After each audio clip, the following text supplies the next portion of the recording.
আসসালামু আলাইকুম, সিভিল বাংলায় আপনাদেরকে স্বাগত। টিডিএস, স্যালানিটি, ইলেকট্রিক কন্ডাক্টিভিটি একটা প্রুফ ব্যবহার করব।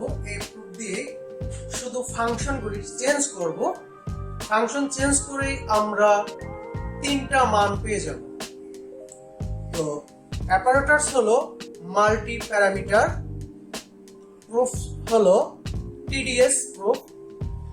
তো আমরা স্যাম্পল নিলাম, স্যাম্পলের মধ্যে আমরা প্রুফটা দিয়ে দিলাম। এরপরে হলো আমরা রিড বাটন প্রেস করব।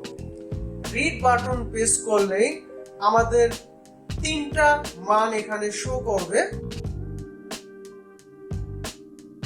অলরেডি আমরা দুইটা মান চলে আসছে, দেখেন। TDS 590 milligram per litre, electric conductivity 1270 electric conductivity.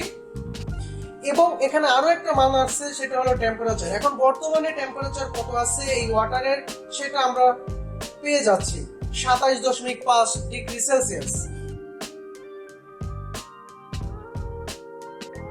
এরপরে আমরা স্যালানিটিতে যাব।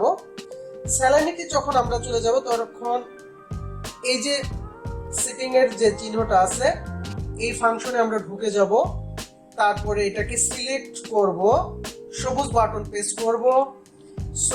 এরপরে আরো একবার সবুজ বাটন প্রেস করব। এরপরে দেখেন এখানে অনেকগুলি লেখা আছে, তার ভিতরে এবারে আমরা করতেছি হলো স্যালানিটি। আমরা স্যালানিটিকে সেট আপ দিব। এবারে এটাকে আবার সবুজ বাটন দিয়ে ওকে করব।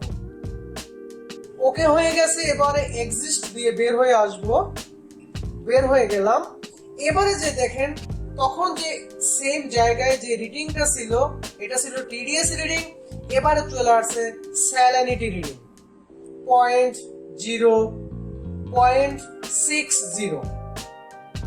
ওকে, এইভাবে করে আমরা রিডিংগুলি তিনবার নিয়ে এভারেজ করে ফেলব।